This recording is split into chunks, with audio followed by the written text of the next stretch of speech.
pale brown eye was troubled beside the one wearing the eye patch. He'd lost the eye years ago in a combat situation that had also given him devastating scars.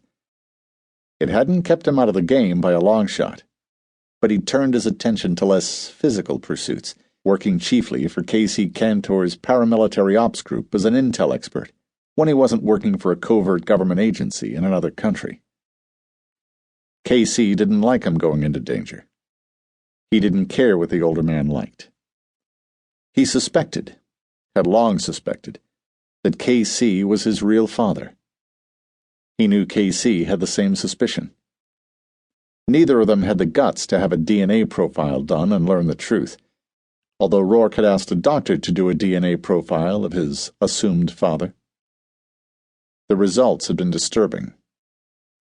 Rourke's apparent father had been K.C.'s best friend. Rourke's mother had been a little saint. She'd never cheated on her husband, to Rourke's knowledge. But when she was dying, she'd whispered to the doctor, Rourke's friend, that she'd felt sorry for K.C. when the woman he loved had taken the veil as a nun, and things had happened. She died before she could elaborate. Rourke had never had the nerve to actually ask K.C. about it. He wasn't afraid of the other man, but they had a mutual respect that he didn't want to lose. Tat was another matter. He closed his eye and groaned inwardly. He remembered her at 17, the most beautiful woman he'd ever seen in his entire life. Soft, light blonde hair and a feathery cut around her exquisite face. Her china blue eyes wide and soft and loving.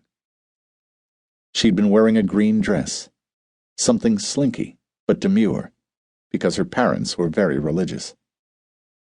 Rourke had been teasing her, and she'd laughed up at him. Something had snapped inside him. He'd gathered her up like priceless treasure and started kissing her. Actually, he'd done a lot more than just kiss her. Only the sudden arrival of her mother had broken it up, and her mother had been furious.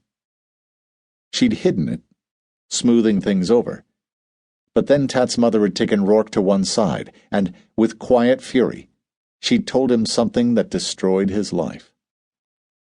From that night, he'd been so cold to Tat that she thought he hated her. He had to let her think it. She was the one woman on earth that he could never have.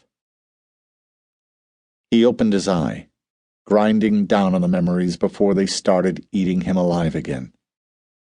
He wished that he'd never touched her, that he didn't have the shy innocence of her mouth, her worshipping eyes, to haunt his dreams. He'd driven her into the arms of other men with his hatred, and that only made the pain worse. He taunted her with it when he knew it was his own fault. He'd had no choice. He couldn't even tell her the truth. She'd worshipped her mother.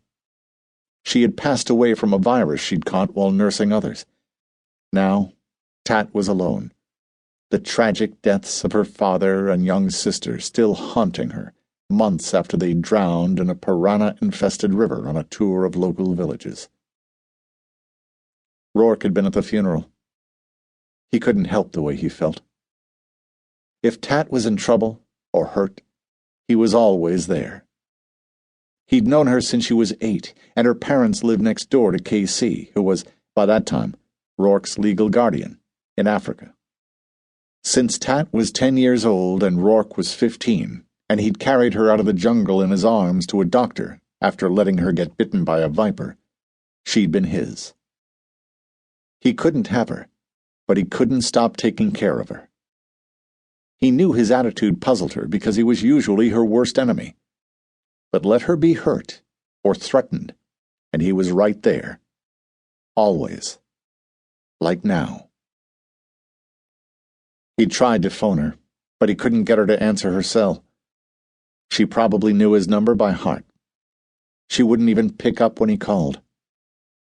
Now she was here, somewhere close, and he couldn't even get information from his best sources about her condition. He remembered again the way she'd been in Barrera, bleeding, white in the face, worn to the bone.